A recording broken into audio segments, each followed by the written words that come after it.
This is iFIBER 1 News. Here are today's top stories. A convicted felon accused of leading police on a pursuit from Moses Lake to Warden in June has been indicted on federal firearms charges. Another active fire season is nearly over in Washington state, and once again there were plenty of lives, livelihoods, and homes that found themselves in the path of nature's fury. It was a terrible night for soccer last night, with winds howling through the Columbia Basin. Central Washington University recently renovated its football stadium, Tomlinson Stadium. From the iFIBER 1 newsroom, this is iFIBER 1 News, and it starts now.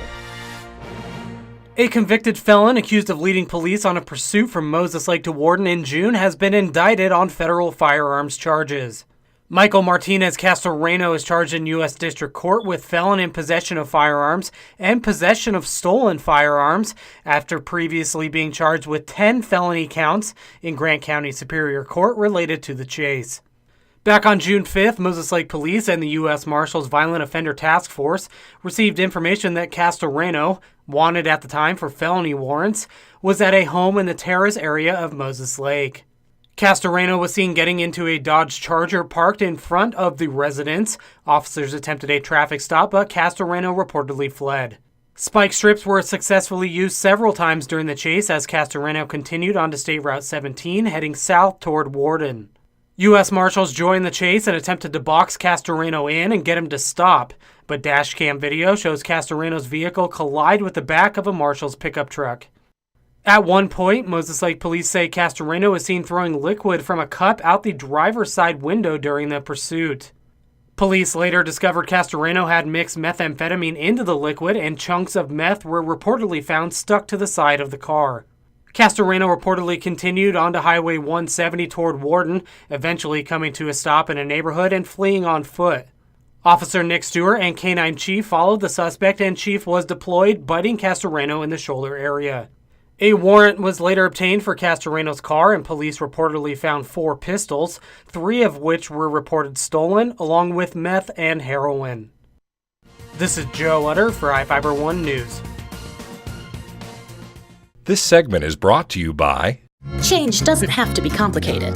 With a low-profile microwave hood combination that's ready to install right out of the box. It fits in the same space as your under-cabinet hood, so you can get your microwave off the countertop and make space for the routines worth keeping. The low-profile microwave hood combination from the #1 selling appliance brand in the USA. Whirlpool Appliances, now available at more furniture in Ephrata. Another active fire season is nearly over in Washington state, and once again there were plenty of lives, livelihoods, and homes that found themselves in the path of nature's fury.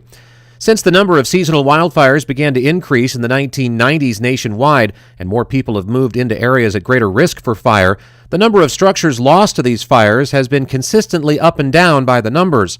Carol Connolly with the Northwest Coordination Center tells iFIBER 1 News that large wildfires are categorized as anything which burns more than 100 acres of timber and more than 300 acres of grassland.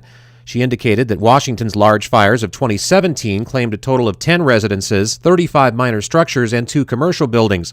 Losses associated with this season's wildfires were lower for minor structures at 28 and commercial buildings, which saw no losses. However, there was a substantial uptick in the number of residences claimed by the fires of 2018 at 26, including the Buckshot Fire in mid-July near Mattawa, which torched 10 homes alone.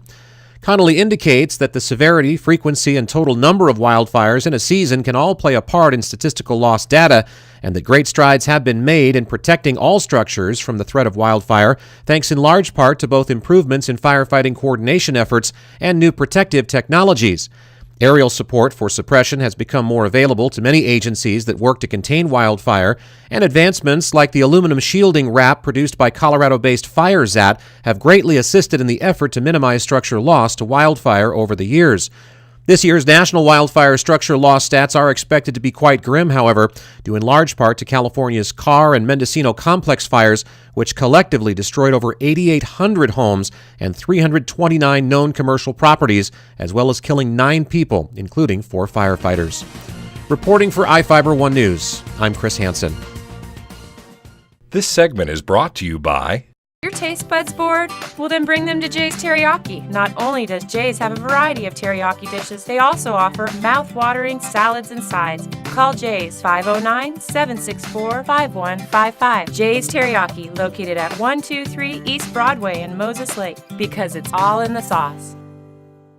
It was a terrible night for soccer last night, with winds howling through the Columbia Basin, making it ice cold as well as impractical to launch a ball through the air.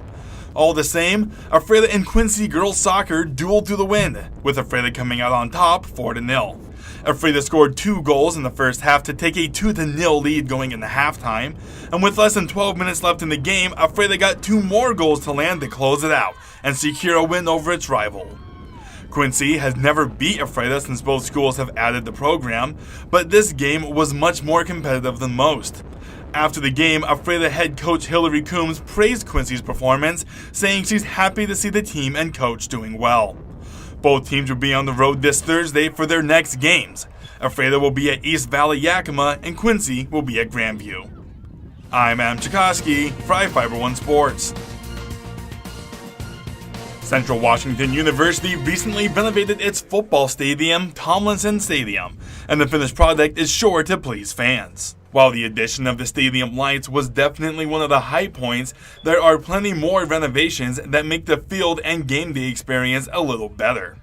The only thing that was largely untouched during the renovation were the stands. The field came from a grass field to a turf field, which makes for a better playing surface. The track has been moved to another part of campus, which extends the field to be big enough to house soccer and rugby. Both sports will move and begin competing at Tomlinson Stadium. The alumni area has also been updated and is now elevated, giving a better view of the game for those inside. The entry gates have been improved and the insides of the restrooms and concession stands have also been renovated. The field is now open to the public, and festivities will be in full swing next Saturday on October 13th, during CWU's homecoming football game against Western Oregon University. I'm Adam Chikoski for iFIBER 1 Sports. This is iFIBER 1 News. For more information on these stories and other news, visit us online at ifiber1.com or check us out on Facebook.